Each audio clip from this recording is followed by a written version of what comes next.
কোরআন সুন্নাহ তো আকাশে চলে যাচ্ছে মাবুদ, হেদায়েতের উপর যেন আল্লাহ থাকতে পারে, আপনি তৌফিক দান করেন। 2 নাম্বার ওয়াসবুতাল জাহলু, মূর্খতা সমাজের মধ্যে ছড়ায় পড়বে, এত মূর্খতা ছড়ায় পড়বে। আরেক হাদিসে নবীজি বলেন ইন্নাল্লাহা লা ইয়াকবিজুল ইলমা ইনতিজাআ, আল্লাহ পাক রব্বুল আলামিন এই বিদ্যা, কোরআন সুন্নাহর বিদ্যা একবারে উঠিয়ে নেবে না, ইয়ানতাজিউহু মিনাল ইবাদ, আমার আপনার থেকে একবারে আল্লাহ উঠিয়ে নেবে না। ওয়ালাকিন ইয়াকবিজুল ইলমা বিকবজিল উলামা, আল্লাহ এই ইলম উঠিয়ে নেবে আলেমদেরকে উঠিয়ে নেওয়ার মাধ্যমে, আলেম উঠায়া নিবে, তাদের মাধ্যমে এই ইলম আল্লাহ উঠায়া নিবে। বলেন গত 2 বছরে আমাদের দেশে আলেম কম মারা গেছে না অনেক বেশি মারা গেছে?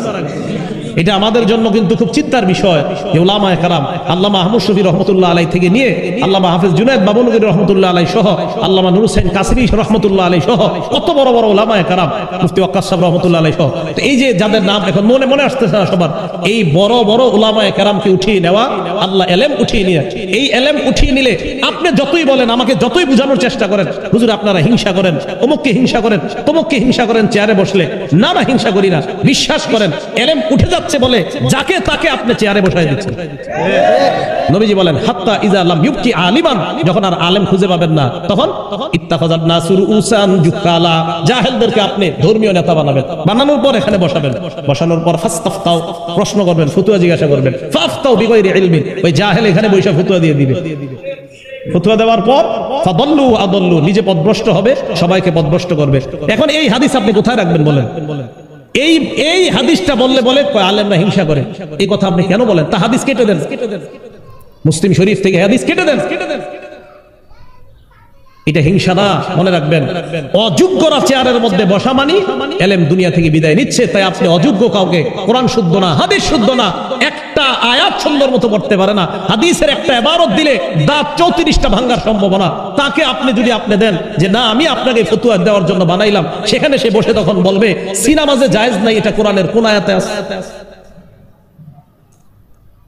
তখন এখানে এটা বসে বলবে হুজুররা বলে গান বাজনা জায়েজ নাই, এটা কোরআনের কোন আয়াতে আছে? বলবে কেন?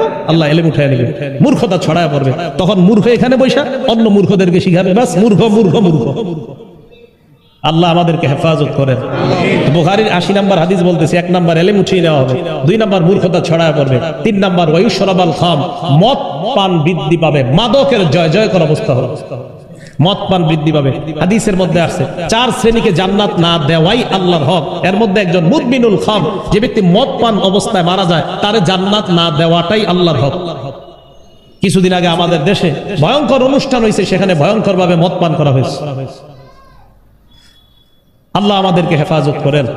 4 নম্বর ওয়াজহারু জিনা, জিনা সমাজের মধ্যে ব্যাপকভাবে ছড়িয়ে পড়বে। বলেন তো কি ছড়িয়ে পড়বে? জিনা প্রত্যেকের ঘরে ঘরে প্রতিনিয়ত হচ্ছে।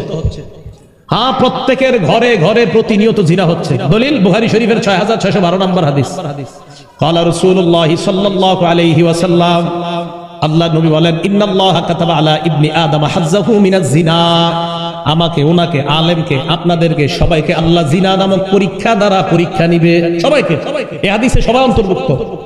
জিনার পরীক্ষা দিয়া সবাইকে আল্লাহ পরীক্ষা করবে। নবী বলেন আদ্রাকা যালিকা লা মুহালাতা, এই পরীক্ষা আমার উম্মতের সবাই পড়বে, কোনো সন্দেহ নাই। এবার বলতে পারেন হুজুর কি বলেন আপনি, আমরা তো অনেকেই জিনা করি না। হ্যাঁ, এবার দেখেন জিনা করেন কিনা। নবী বলেন ফাজিনাল আইনি আন-নাজ, চোখের জিনা হলো দেখা, চোখের জিনা। এবার আপনি রাস্তা দিয়ে হাঁটতেছেন, আমি মনে করেন আমি একজন আলেম, আমি রাস্তা দিয়ে হাঁটতেছি, আমি একটা নারীর দিকে তাকাইলাম, তাকানোর পর সূরা নূরের 30 নম্বর আয়াতে আল্লাহ কয় এই হুজুর নিচে তাকাও, কুল্লিল মুমিনিনা ইয়াগুদ্দু মিন আবসারিহিম, নবী আপনি ঈমানদারকে বলেন তারা যেন নজর নিচের দিকে রাখে।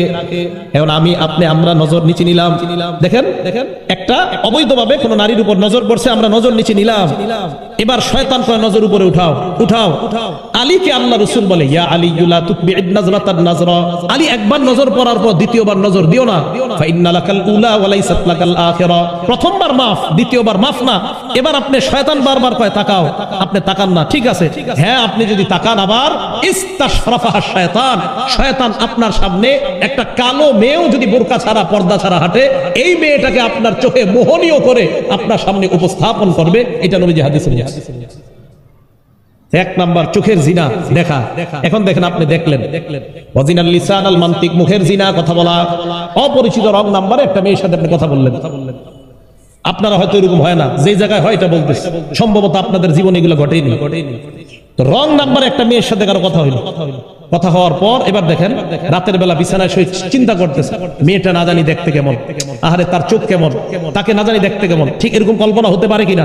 নবীজি বলেন ওয়ান নাফসু তামান্না ওয়া তাশতাহি, মন কল্পনা করবে, এটা মনের জিনা, চোখের জিনা, বলার জিনা, কানের জিনা করলেন শোনার পর, এই যে যা শুনলেন কানের জিনা।